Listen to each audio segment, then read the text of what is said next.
go now, baby. Welcome to another edition of Pound for Pound Picks. This time the UFC 313 edition of the program. We are proudly presented by Bet99. Make sure you check them out for all of your sports betting needs. So my best bets for the event will be coming up in the second segment of the show today. But in the first segment, we have a very special guest. Let's once again bring in our friend, the legend, the man I consider to be the GOAT, Georges St-Pierre. George, comment ça va? Ça va très bien, thank you. I'm in Thailand, so we got like a 12-hour difference. Okay, so what's going on in Thailand? You're just escaping the Canadian winter, or are you there for a little bit of business as well? Well, I both a little bit. I have a friend who have a villa there, and I'm teaching a big seminar on Saturday at the Bang Tao gym. It's going to be a lot of fun.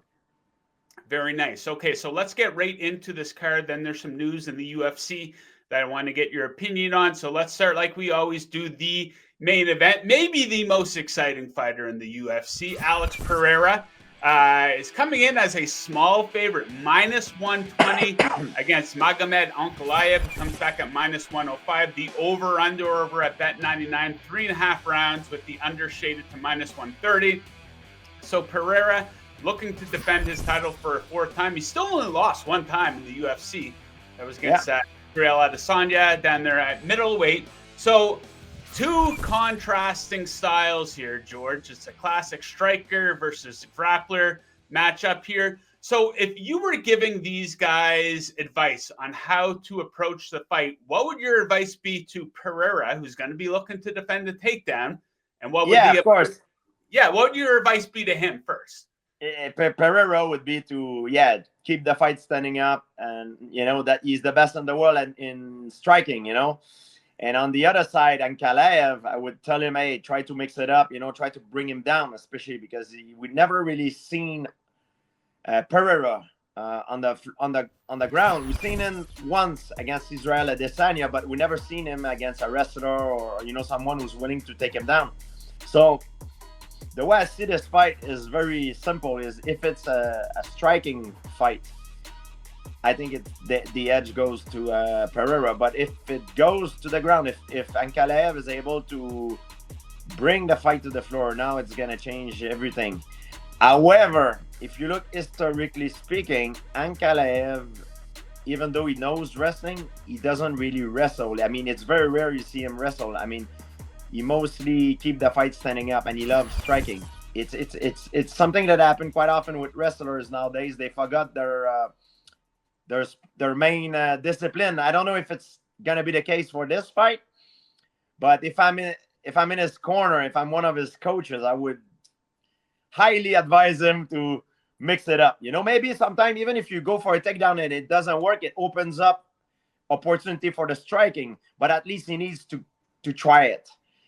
Because if he keeps the fight as a kickboxing fight with no takedown attempt, Pereira has a lot more experience. He was world champion at this game. He's done that all his life.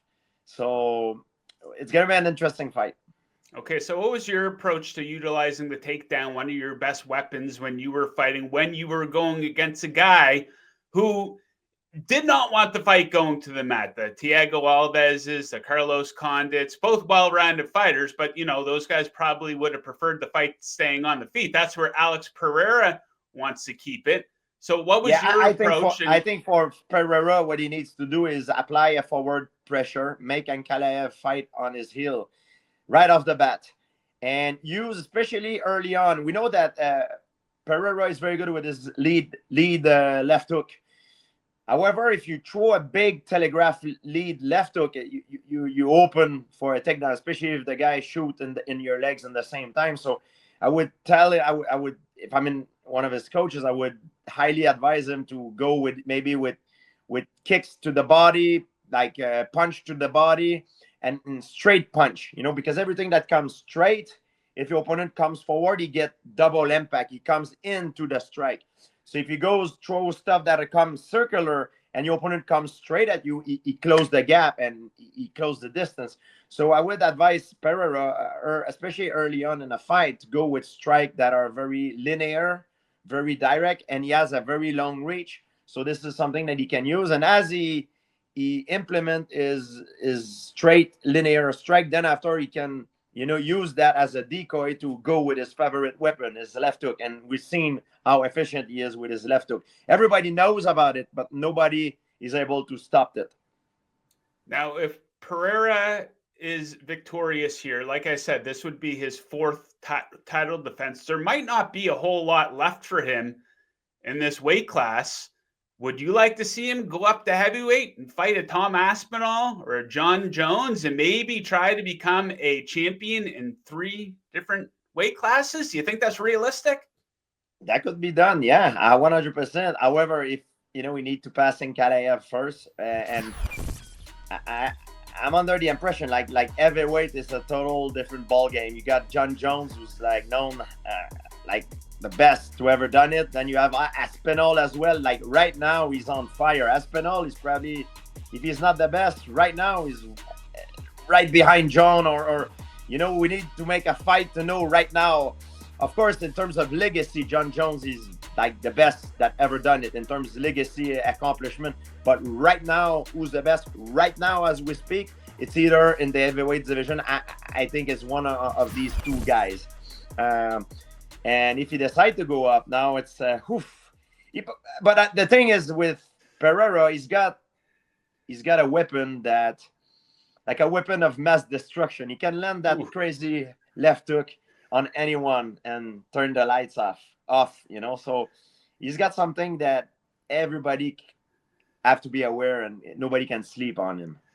The touch of death. Okay, let's talk about this co-main event here. We have Justin Gaethje taking on Rafael Fiziev, who steps in for Dan Hooker, who injured his hand. So these odds might surprise some people. Justin Gaethje is the underdog. Plus 130 in this fight. Yeah, Rafael Fiziev minus 170. Over under rounds 2.5 with the over shaded to minus 125. So a lot of people would be surprised here to see Fiziev as a minus 170 underdog, considering he lost the first fight. It was pretty close in terms of total strikes landed, but in that fight, the first fight, Fiziev actually closed as a minus 255 favorite. So let me ask you, are you surprised that Gaethje is the underdog, considering Fiziev is taking this fight on short notice? I'm a little bit surprised, but I think it has to do with the previous fight. Gaethje got knocked out, and he's known for his toughness. Like he's very skilled. He hits very hard, but he's very tough and durable.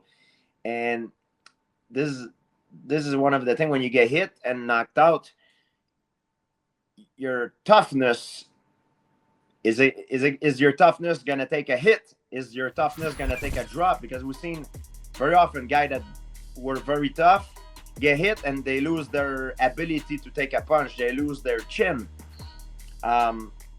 Only this fight will tell, but Gaethje is tough as hell, and he's been involved in so many crazy wars, and I think that's why I think the odds are like that, because I think most of people think that maybe he's gonna lose a lot of his resilience and toughness. When I say resilience, I don't mean to say mental resilience, because he goes until the death, but I'm talking about his physique, how much he can take, and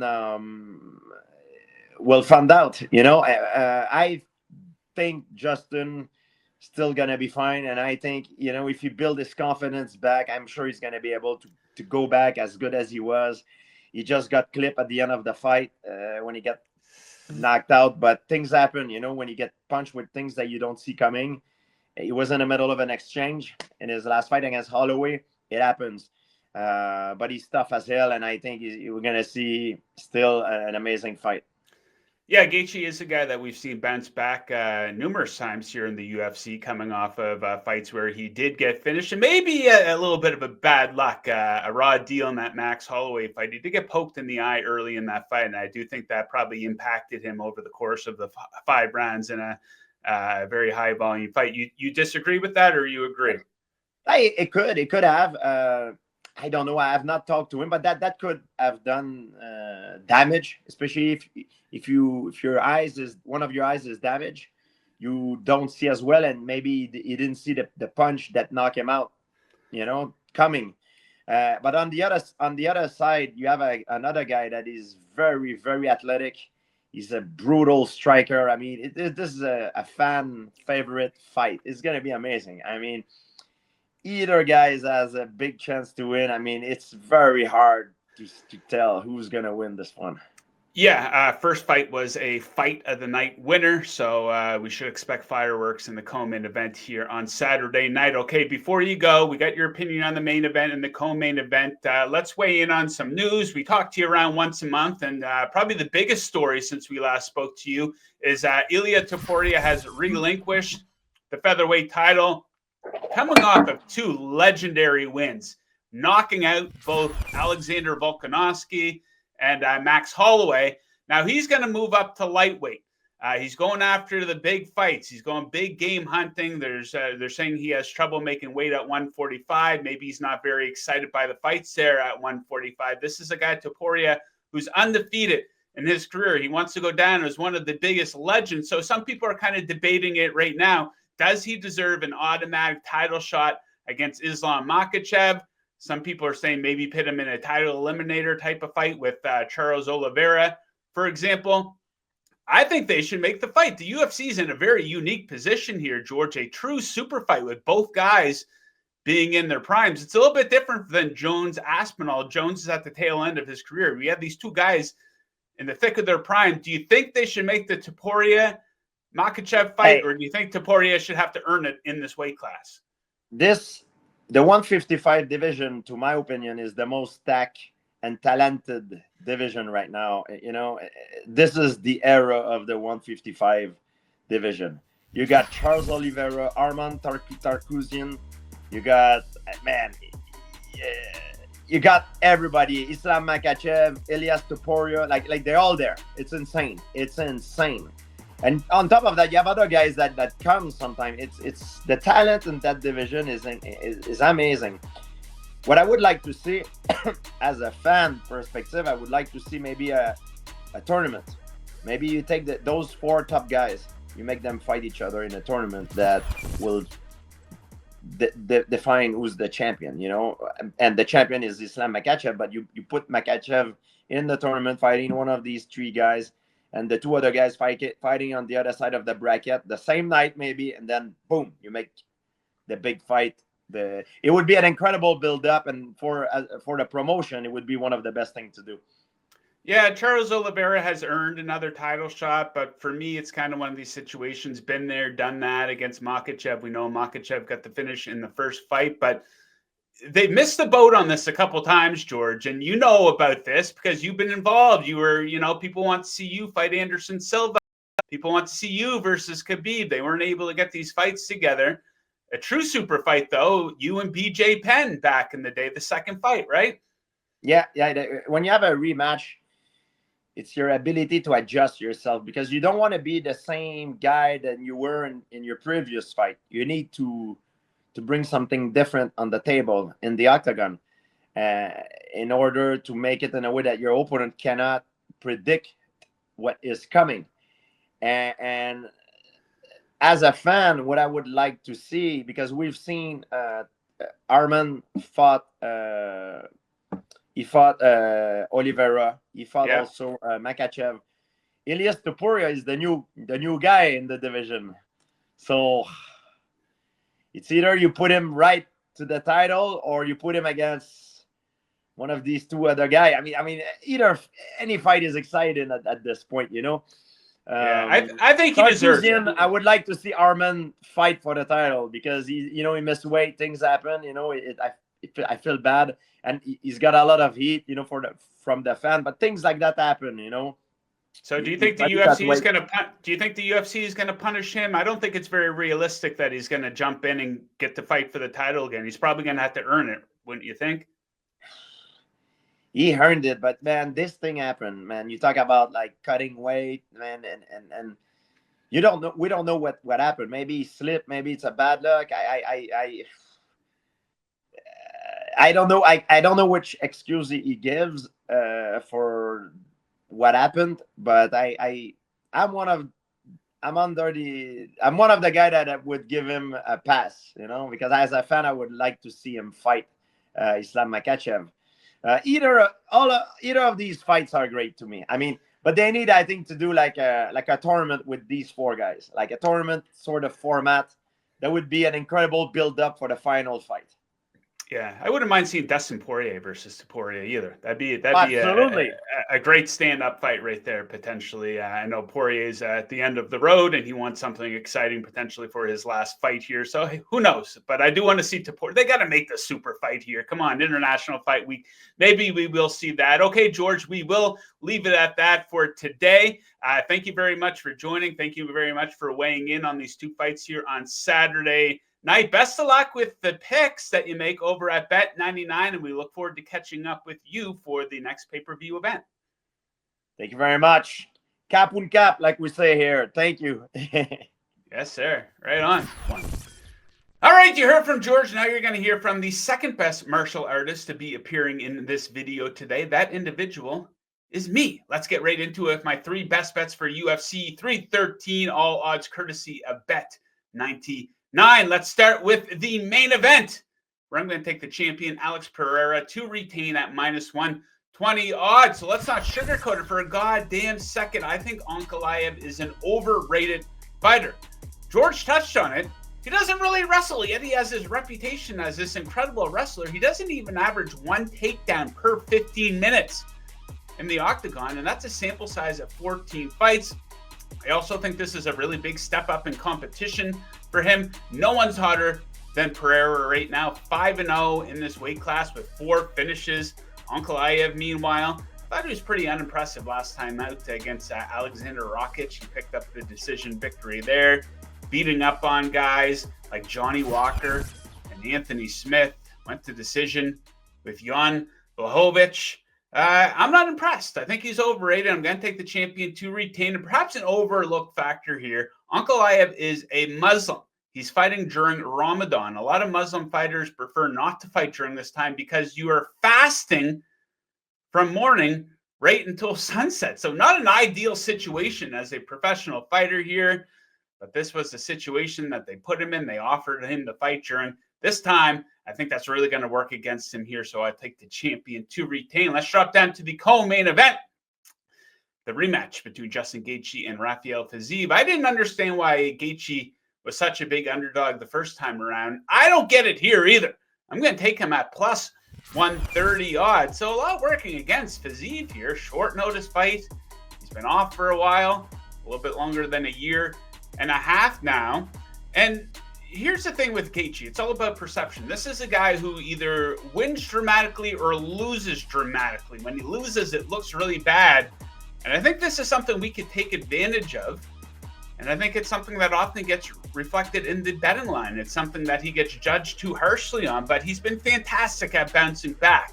And that loss to Max Holloway, that's a final image a lot of people have in their mind. He was on the wrong end of perhaps the most dramatic KO in UFC history. But check out this pattern for Gaethje. Fantastic at bouncing back in the UFC, especially after ugly losses. He gets KO'd by Dustin Poirier, bounces back in his next fight. He knocks out James Vick in 1:27 seconds. Gets submitted by Khabib. Comes out in his next fight. He beats up Michael Chandler at Madison Square Garden. Gets a W there. Gets choked out by Charles Oliveira. Comes out in his next fight and beats Rafael Fiziev. So I think he gets judged too harshly for his losses here. And I do really like the approach that he took to his recovery after that loss to Holloway. Took it very seriously. About 11 months off for him coming into this fight. And I absolutely love this number at +130, so I am all in. And my third and final bet for UFC 313, we're going to the heavyweight division. Curtis Blades taking on Rizvan Kanuev. I think that's right. Either way, I think my bet's going to be right. I'm going to go under 2.5 rounds for this fight. So two very active, offensive-friendly heavyweights here. Blades is on this streak now. 5 straight fights that have been finished inside of 2 rounds. He's been knocked out twice. He also has 2 knockouts. And one gray area, we'll put an asterisk on that first win over Tom Aspinall, who got injured 15 seconds into the fight. So we don't really count that. Getting up there a little bit, 34 years old. He's been pretty good at bouncing back as well. So he's going to be looking to make a statement versus Kanuev, who He's on a nice stretch of finishes. He's finished 7 of his last 9 opponents. He's coming off a first-round KO victory in August on Dana White's Contender Series. So I think someone's getting finished in that one. Blade's a big favorite. Gonna look to make one last run here in the heavyweight division. Okay, so there you have it. My best bets for UFC 313. If you're looking to lock in some bets, head on over to Bet99. Enjoy the fights on Saturday night, and best of luck with your bets. Woo!